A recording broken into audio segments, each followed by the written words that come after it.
This is a story about commoditization, how African footballers are turned into products that can be sourced cheaply, moved quickly, and priced elsewhere, with only a fraction of the value returning to the people and places that raised them.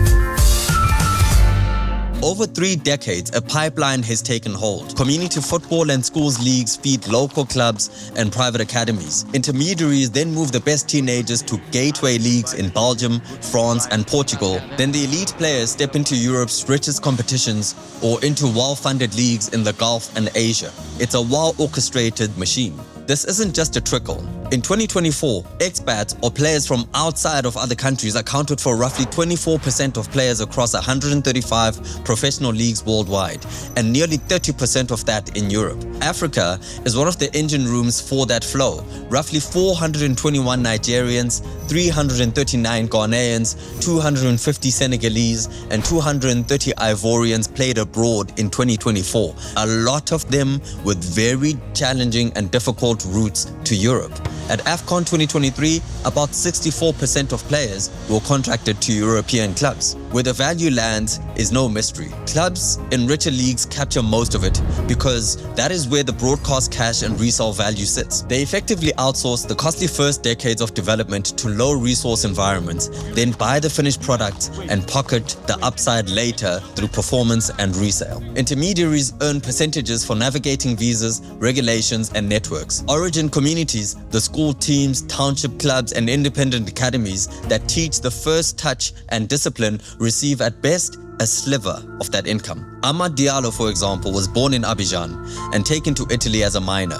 He dazzled in youth football, and before most fans had seen him complete a full senior match, Manchester United agreed on a package with about 21 million euros upfront, plus up to 20 million euros in add-ons, roughly 40 million for a teenager. Then the darker truth surfaced. Adults had posed as his parents to bring him into the country and register him, and Italy's federation later fined him 48,000 euros as a teenager for the false documents used to enter and play in Italy. Diallo was essentially trafficked so this talent could be monetized sooner. He was the evidence that the market prices a gifted boy first and protects him second. Football's rulebook tries to correct this though, with 2 mechanisms.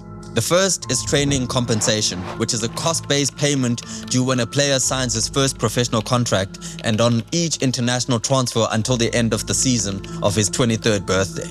The second is that the new club reimburses the club that trained him between the ages of 12 and 21, apportioned by the time he actually spent there, with higher rates for richer category clubs. The solidarity payments are up to 5% of any transfer fee, shared among the training clubs for the years 12 to 23 whenever a fee is paid. Because these payments were often missed, FIFA created a clearinghouse to compile an electronic player passport and then route money automatically on international moves. In its first 2 years, it allocated more than $350 million and distributed about $156 million, proof that better plumbing moves real money. But it's not a fail-safe solution. The catch is that the system can only pay years that were recorded, and domestic transfers still depend on national rules, and in countries that's not always implemented.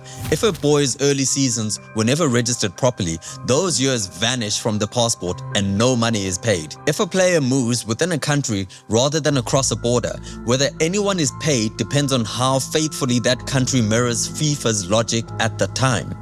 If a community club lacks administrative muscle or legal support, even a valid claim can die in paperwork and deadlines. And clubs know this. They routinely skip paying. South Africa shows this. The Premier Soccer League's handbook includes compensation for training, development and education of young players, with simple tariffs of 50,000 Rand per season trained at a Premier Division club and 25,000 Rand per season trained at a National First Division club. In principle, when a player signs his first South African professional contract or moves domestically under the age of 23, the new club must pay the training clubs for the season he spent with them between ages 12 and 21. In practice, 3 issues keep this from delivering. First is the implementation of the rulebook. SAFA has rules that are copied essentially from FIFA, and those rules are not really enforceable in South African law, and when clubs try to implement or claim, they're told that the rules are not applicable, and therefore most South African clubs don't actually have to pay training and compensation. The second is no automatic set-aside. Nothing is withheld at registration. So if the new club delays or disputes, small academies carry the time and legal cost, and they know that the longer you carry it over, the less time and patience these clubs have to claim. The third is the low tariffs and incomplete data. Even when a claim is clean and paid, 25,000 to 50,000 per season rarely matches the real development spend and cost, and any years missing from the system, say a 13-year-old never captured, simply don't count. And therefore, a lot of clubs know this. What they do is then they just pay or give a club kit or training boots or whatever it is that they deem necessary to take the player away and never have to pay for training and compensation. Now, on the academy side, or at least the guys who train players, costs are concrete. The SAFA Transnet Football School of Excellence, for example, which produced generations of Bafana players, survived for nearly 30 years on a corporate partnership with more than 200 million rand annually from Transnet. But now that lifeline is gone.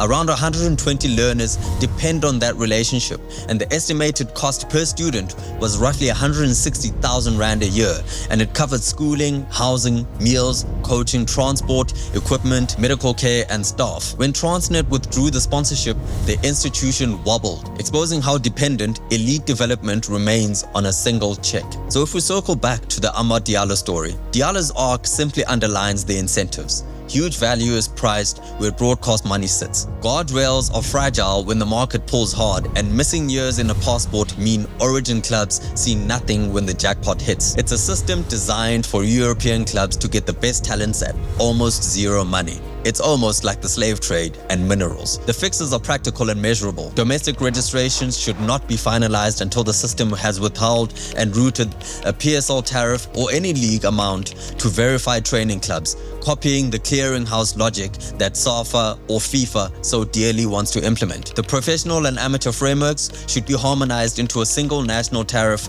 worked examples, and public calculators so everyone arrives at the same number and everyone knows exactly how much can be compensated for or claimed. Club licensing should also be tied to clean ledgers so no team starts a season or collects prize money while training and compensation is overdue. But this is all talk, it's all fluff. It really doesn't happen, and FIFA has done really nothing to try and enforce that it does happen, because ultimately speaking, FIFA sits in Europe and all of these leagues around the world have to contend with one thing. Europe is the biggest league, and wherever the money comes from, they will dictate what happens to players and transfers.